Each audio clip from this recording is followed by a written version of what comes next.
البدع والأهواء، أهل البدع العقائدية وأهل البدع السياسية. نقول بيننا وبينكم السلف، بيننا وبينكم الكتب، كان فيقول البدع بيننا وبينكم. Qala al-Imam an-Nawawi rahimahullahu taala al-haditsus saman as-samani was-samanun ba'da salasimi'ah 338.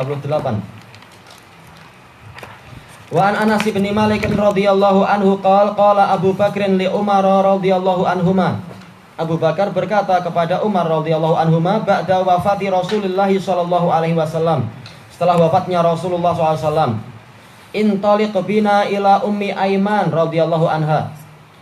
Marilah, ayolah kita berangkat, yaitu mari engkau berangkat bersama kami mengunjungi Ummu Aiman radhiyallahu anha.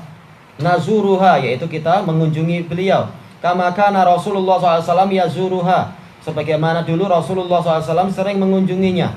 Falamman tahaya ilaiha bakat, manakala keduanya telah sampai kepada Ummu Aiman menangis.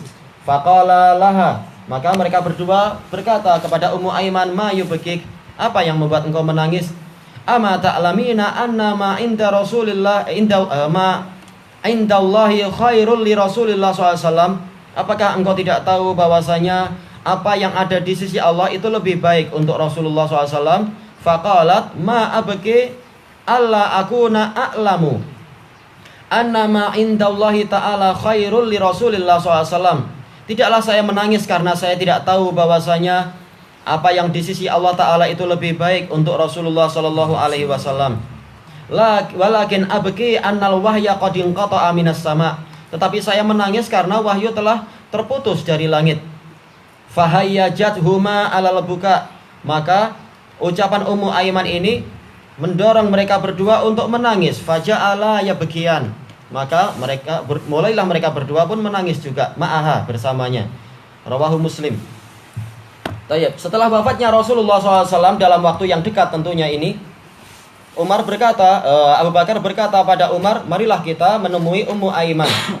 Ini menunjukkan apa? Benarnya ucapan Umar ibnul Khattab. Apa itu? Innaka lasabbaqun bil khair. Memang engkau itu adalah orang yang paling terdahulu, paling cepat untuk melakukan kebaikan. Dan seterusnya, yaitu apa? Telah kita lewati sabda Rasulullah SAW yang menyemangati orang-orang untuk apa? Untuk diantara bakti kepada orang tua kita adalah kita menyambung hubungan dengan orang-orang yang dikasihi, yang disayangi oleh orang-orang tua kita. Nah, sementara Rasulullah jelas adalah apa? Orang tua kita, maka kita kunjungi orang-orang yang disayang oleh Rasulullah SAW. Abu Bakar menjalankan itu, mengajak Umar untuk melakukan itu. Tayyib. Sekarang siapa yang hendak dijumpai oleh Abu Bakar? Yaitu Ummu Aiman. Ummu Aiman ini adalah pengasuh Rasulullah SAW ketika beliau masih kecil.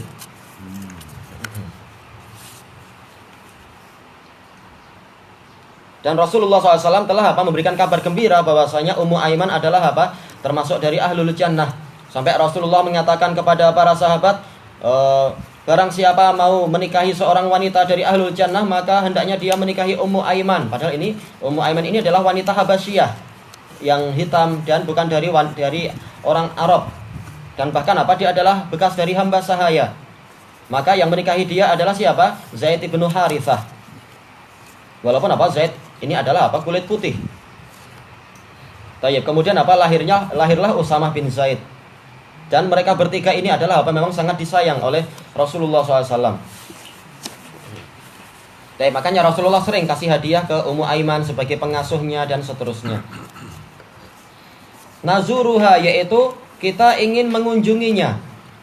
Kama kana Rasulullah SAW yazuruha, sebagaimana Rasulullah SAW sering mengunjunginya. Ini menunjukkan hirsu Abi Bakrin As-Siddiq radhiyallahu anhu ala ittiba'i sunnati Rasulullah SAW. Semangat Abu Bakar As-Siddiq untuk mengikuti sunnah Rasul SAW. Bukan hanya menjalankan sabda Nabi untuk untuk mengunjungi orang, menyambung hubungan dengan orang yang dicintai oleh orang tua, tapi juga Rasulullah sendiri sering mengunjunginya.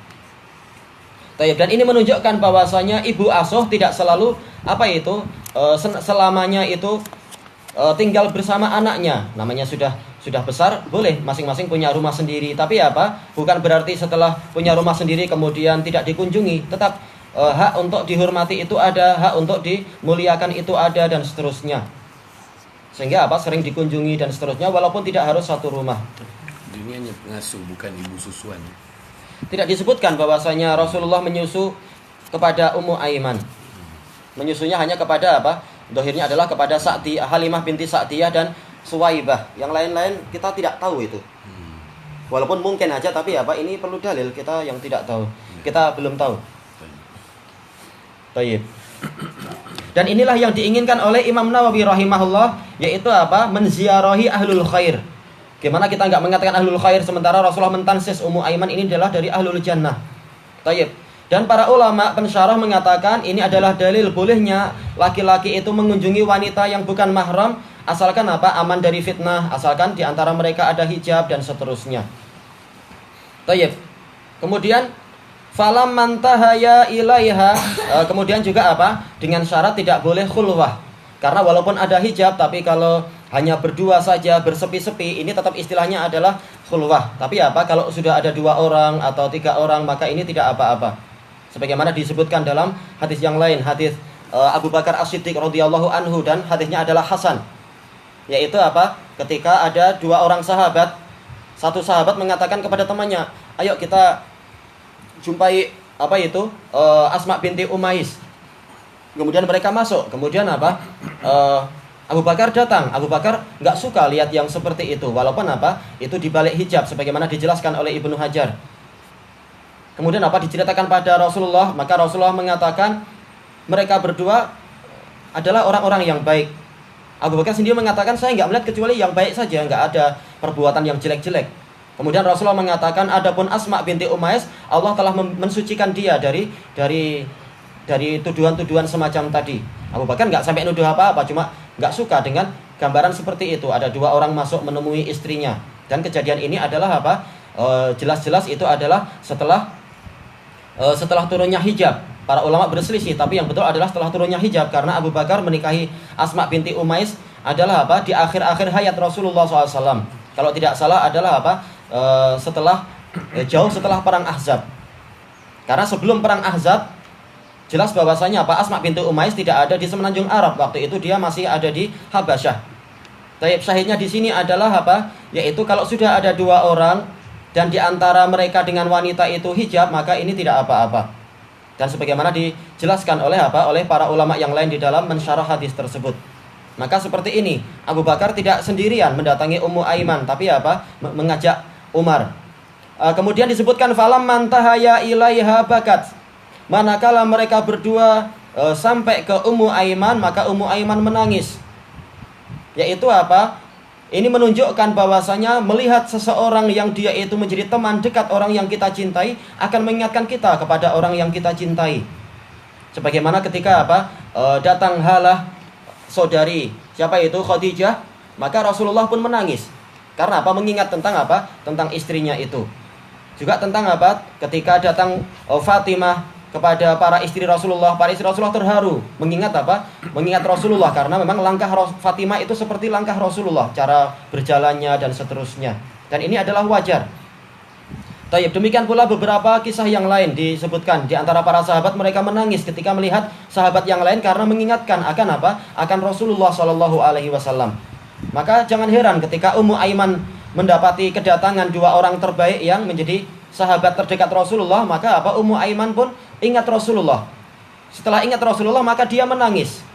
Maka apa? Mereka bertanya, gimana mereka tahu bahwasanya Ummu Aiman menangis? Ini wajar, kita boleh dengar itu suara isak tangis. Tayyib, maka mereka bertanya, ma yubki, apa yang membuat engkau menangis? Ini menunjukkan apa? Soal inda apa itu? Indal iskal. Boleh bertanya ketika ada kemuskilan. Tidak langsung menghukumi, tapi bertanya dulu. Boleh jadi apa? Tangisannya adalah faktor yang lain. Jangan sampai kita tuduh, kita marah sana sini, kita kasih dalil ratusan dalil, tahu-tahu dia bilang, enggak, saya ini menemui saya menyambut Anda sebagai tamu, saya sambil masak bawang nih. Wah, kita sudah banyak-banyak bicara, tahu-tahu case-nya lain. Maka yang betul adalah tanya dulu, apa yang membuat engkau menangis? Tayyib. Ama ta'lamina anna ma indallahi khairul li Rasulillah sallallahu alaihi wasallam? Apakah engkau tidak tahu bahwasanya apa yang di sisi Allah itu lebih baik untuk Rasulullah SAW? Yaitu apa? Jangan Anda terlalu menangisi Rasulullah, karena sekarang Rasulullah keadaannya sudah lebih baik. Jangan Anda sedih. Itu yang mereka maksudkan. Rasulullah tidaklah pindah dari kita ke sisi Allah kecuali dalam keadaan di sisi Allah itu lebih baik untuk beliau. Taib. Kemudian Ummu Aiman menjelaskan, ma abki Allah akuna a'lama anna ma indallahi ta'ala khairul li Rasulillah SAW. Bukanlah saya ini menangis karena saya tidak tahu bahwasanya apa yang di sisi Allah itu lebih baik untuk Rasulullah SAW. Ini menunjukkan apa? Ketika ada kemuskilan dan boleh jadi ada kecurigaan, maka apa? Kita dilarang untuk diam. Tapi apa? Kita ceritakan alasan saya begini, sebabnya begini, dan seterusnya, agar kalian tidak salah sangka. Maka apa? Dia menceritakan itu dengan berita yang justru menyebabkan mereka pun mau tidak mau harus ikut gaya itu, ikut cara itu, karena memang ini adalah bukti orang-orang yang beriman. Apa itu? Walakin abki annal wahya qad inqata'a minas sama. Tetapi saya menangis karena wahyu telah terputus dari langit. Karena memang setelah wafatnya Rasulullah SAW, wahyu itu memang terputus, dan ini memang menyebabkan para sahabat sedih. Sebagaimana dalam hadis yang sahih, ma'ruf di dalam Sahih Musnad, diriwayatkan oleh Imam Ahmad dari Anas bin Malik radhiyallahu anhu, bahwasanya Rasulullah SAW mengatakan, apa itu? La risalata wala nubuwata ba'di. Tidak ada risalah dan tidak ada kenabian setelahku. Fasyaqqa dzalika ala ashabi Rasulullah SAW. Maka berita itu sangat menyusahkan para sahabat Rasulullah. Bukan karena mereka ingin jadi nabi atau jadi rasul seperti orang sufi ataupun yang lain-lain, tapi mereka apa? Ingin senantiasa dibimbing oleh Allah Ta'ala. Ini menunjukkan apa? Kuatnya iman mereka. Mereka ingin wahyu itu senantiasa datang untuk membimbing mereka. Tidak seperti sebagian orang yang merasa pandai, merasa tidak perlu wahyu, cukup dengan akal sendiri, cukup dengan apa? Kepandaian intelektual dia sendiri. Wahyu itu hanya untuk masa-masa lalu aja. Sekarang masa modern kita nggak perlu wahyu. Para sahabat mereka tahu betapa perlunya mereka akan wahyu. Makanya betul kata para ulama salaf, sebagaimana disebutkan oleh Imam Al-Ajuri dan lain-lain itu, semakin tinggi ilmu seseorang, semakin tahu dia bahwasanya dia itu bodoh dan perlu ilmu, perlu tambahan bimbingan dan seterusnya. Adapun orang yang jahil kemudian baru tahu sedikit, biasanya dia akan merasa, oh saya sudah penuh ini. Taib. Adapun kalau semakin lama belajar, semakin tahulah dia bahwasanya apa? Ternyata cawan dia itu masih kurang, masih apa? Masih banyak kekosongan dan seterusnya. Maka ini para sahabat yang mereka sudah bergaul sangat lama dengan Rasulullah dan dapat wahyu yang dapat ilmu yang banyak. Ketika wahyu itu putus, mereka sangat sedih. Mereka masih ingin terus dibimbing oleh Allah Ta'ala. Tayyib, minas sama, ini menunjukkan apa? Ma'ruf di kalangan para sahabat, dan telah terbentuk ijma' di kalangan sahabat bahwasanya memang Allah Ta'ala itu ada di langit, karena wahyu adalah dari Allah. Ketika wahyu itu dari langit, jelas Allah Ta'ala adalah di langit sana itu. Ini ijma', tidak perlu orang bingung-bingung dan membuat takwil lagi. Sudah jelas wahyu dari langit. Dan dalil ma'ruf tentang masalah ini, fahayyajat-huma alal buka. Maka ucapan Ummu Aiman ini mendorong mereka berdua, mengobarkan kepada mereka apa? Tangisan, menyebabkan mereka pun menangis. Ini menunjukkan apa? Betapa jernihnya, ya rahmukallah, jernih dan beningnya apa itu? Hati mereka. Sekedar kalimat gini aja langsung mereka tersentuh dan menangis. Sementara apa? Banyak dari orang-orang yang setelah mereka dapat dalil-dalil yang banyak, dapat raqaiq yang banyak pun tidak menangis juga. Menangisnya kalau apa? Lihat apa itu drama yang mengharukan, nah itu baru menangis. Ya, memang kita mengakui ilmu kita dan keimanan kita itu sangat lemah. Tapi apa? Kita membaca seperti ini untuk apa? Meneladani mereka sedikit demi sedikit. Tayyib. Faja'ala yabkiyani ma'aha. Maka jadilah mereka berdua menangis bersama Ummu Aiman. Menangis karena apa? Karena telah terputusnya wahyu. Sementara apa? Setan dan tipu dayanya akan terus datang. Kita masih perlu wahyu. Dan sekarang apa? Mereka merasa sendirian, tidak ada bimbingan dari langit dan seterusnya. Tapi apa? Allah Ta'ala akan senantiasa membimbing. Karena setelah itu di dalam hadis Anas tadi, Rasulullah mengatakan illal mubasyirat, yaitu apa? Wahyu telah terputus kecuali mubasyirat. Yaitu apa? Para sahabat tanya, apa itu mubasyirat? Beliau mengatakan ru'yah sholihah yaraha rajulun sholih, yaitu mimpi yang bagus yang dilihat oleh orang yang soleh. Ini sebagai apa? Sebagai bimbingan dari Allah, sebagai isyarat-isyarat dari alam gaib, sebagai apa itu? Ilham dan seterusnya. Terutama orang-orang yang betul-betul apa? Imannya sangat kuat dan hatinya sangat jernih. Bukan hanya dalam mimpi, bahkan dalam kehidupan sehari-hari dia dapat ilham seperti Abu Bakar, seperti Umar dan lain-lain. Sampai sedemikian jernihnya hati Abu Bakar dan basirahnya itu sebelum beliau meninggal, beliau mengatakan sesungguhnya nanti kalau saya mati yang mewarisi saya adalah fulan dan anak yang ada di perut istri saya ini yaitu Asma binti Umais. Mereka heran, mereka mengatakan, "Gimana Anda tahu?" Dia mengatakan, "Saya merasa di perut Asma ini akan ada bayi." Padahal waktu itu Asma sendiri belum merasa itu. Itu menunjukkan betapa jernihnya hati Abu Bakar mendapatkan taufik dari Allah Ta'ala. Ini adalah basirah dan inilah yang namanya firasat.